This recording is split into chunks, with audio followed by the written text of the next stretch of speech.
Hello বন্ধুরা, biology learning corner ক্লাসে তোমাদের স্বাগত জানাই। নিয়ে চলে এসেছি আর একটা নতুন ভিডিওর থাম্বনেল দেখে কি ভাবলে? প্রোক্যারিওটিকে কোনো সেল অর্গানেলস আছে? আমি যদি বলি হ্যাঁ আছে,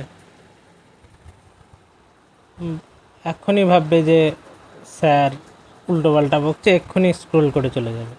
আরে থামো থামো থামো, সত্যি প্রোক্যারিওটিকে সেল অর্গানেলস আছে। আজকে আমরা সেটা নিয়েই কথা বলবো। প্রোক্যারিওটিক সেলে সেল অর্গানেলস থাকে এবং সেটা মেমব্রেনলেস।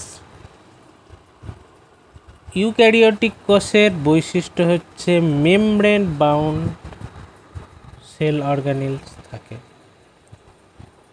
মেমব্রেনলেস সেল অর্গানেলস কি? মেমব্রেনলেস সেল অর্গানেলস হচ্ছে রাইবোজোম আর ইনক্লুশনস বডি। এই দুটো অঙ্গাণু প্রোক্যারিওটিক কোষে পাওয়া যায়। চলো আমরা এই দুটো সম্পর্কে একটু জেনে নিই। স্ক্রিনে একটা প্রোক্যারিওটিক কোষের চিত্র রয়েছে। এই চিত্রের মধ্যে এই দুটো পয়েন্ট নিয়ে আমরা কথা বলছি। দেখো রাইবোজোম কোথায় থাকে? রাইবোজোম গোটা সাইটোপ্লাজমে ছড়িয়ে আছে, আর ইনক্লুশনস বডি এদিক ওদিক দু চারটে রয়েছে। রাইবোজোমের গঠন দেখি। স্ক্রিনে রয়েছে একটি প্রোক্যারিওটিক রাইবোজোমের চিত্ররূপ। এই যে এই এস মানে ভেদবার্গ ইউনিট। এর দুটো সাব ইউনিট থাকে, বিগার সাব ইউনিট 50 এসের আর স্মলার সাব ইউনিট 30 এসের। তাহলে আমরা যদি 50 আর 30 যোগ করি তাহলে আসে 80। পুরো রাইবোজোমটা 70 এসের।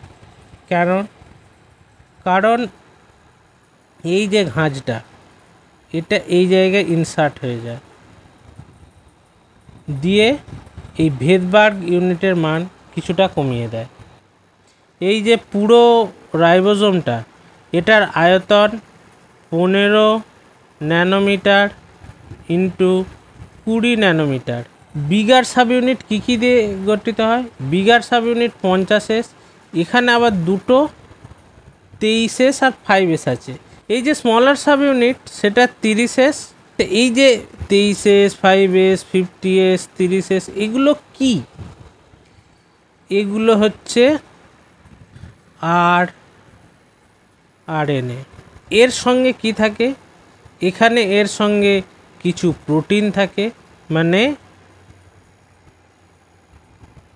23 আরআরএনএ 5 আরআরএনএ আর প্রোটিন, এই মিলিয়ে তোমাদের তৈরি হয় 15 বিগার সাব ইউনিট। সেম একই উপায়ে এখানে 16 আরআরএনএ প্লাস প্রোটিন, এই মিলিয়ে তৈরি হয় 30 সাব ইউনিট।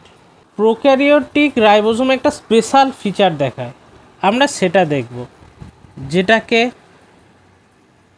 পলিজোম বা পলিরাইবোজোম বলা হয়। পলিরাইবোজোম, এটা ছোট করে আসছে পলিজোম।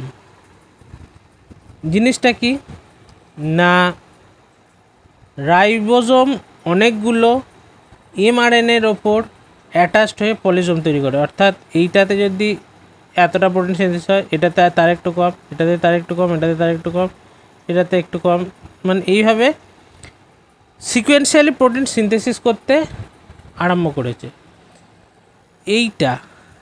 এই যে জিনিসটা যেটার ওপর রাইবোজোমগুলো আটকে আছে, সেটা হচ্ছে এমআরএনএ, অর্থাৎ মেসেঞ্জার আরএনএ।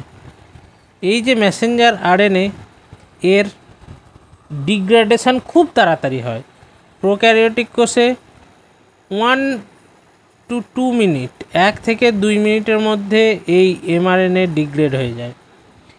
তার মধ্যে প্রোটিন তৈরি করে নেওয়ার জন্যে এই রাইবোসোমগুলো পরস্পর আটকে যায়, মানে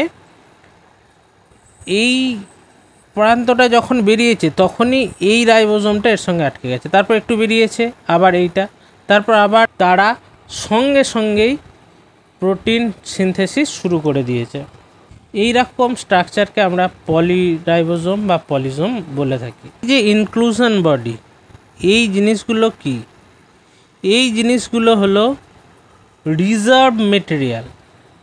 এই কোষটা কিছু কাজ করে, সেই কাজের জন্যে ধরো ফুড রিজার্ভ করা, এক্সোসাইটোসিস পদ্ধতিতে কোনো বস্তু বাইরে বার করে দিতে হবে, সেই সব রিজার্ভ জিনিসগুলো এই সেলের মধ্যে ইনক্লুশনস বডিজ নাম নিয়ে থাকে। বিষয়টা নিয়ে কোনো প্রশ্ন থাকলে কমেন্ট করো, আমাদের প্রত্যেক কমেন্টে উত্তর দেওয়ার চেষ্টা করা হবে। আমাদের অনলাইন বা অফলাইন ব্যাচ ও চ্যাপ্টার ওয়াইজ মক টেস্টের ব্যাচ চালু হতে চলেছে। তোমরা যে কোনো একটা বা দুটোতেই যোগ দিতে পারো। যোগ দিতে স্ক্রিনে দেওয়া নাম্বারে যোগাযোগ করো। ভিডিওটা সবটা দেখার জন্য ধন্যবাদ। ভিডিওটাকে লাইক সাবস্ক্রাইব করে দিতে ভুলো না। ভালো লাগলে বন্ধুদের মধ্যে শেয়ার করো। দেখা হচ্ছে আবার নতুন কোনো ভিডিওয়।